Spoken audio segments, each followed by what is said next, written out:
ክቡራን ተመልካቾቻችን እንደምን አረፈዳችሁ። ልክ በሁለት ሰዓት ጠብቁን። ብዛት ያላቸው ዜናዎች፣ ትኩስ ዜናዎች ይጠብቁናል። ዋናው ዜና እስራኤል በሊባኖስ በጋዛ የምትፈጽመውን ጥቃት እንደቀጠለች ነው።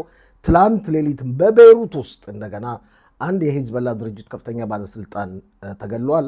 አብረውትም ሌሎች 3 ሽብር ፈጣሪዎች እንደተገደሉ ታውቋል። ክቡራትና ክቡራን ተመልካቾቻችን ከዚህ በተጨማሪም በጋዛ የሚካሄደው ጦርነትም ቀጥሏል። ትላንት ታስታውሳላችሁ የራፊያ ከተማ ነዋሪዎች ነበሩ ቤታቸውን ጥለው እንዲወጡ የታዘዙ። ዛሬ ደግሞ የሰሜን ጋዛ ነዋሪዎች። ይህ በዚህ እንዳለ ታጋቾችን ለማስለቀቅ የሚደረገው ድርድር ቀጥሏል።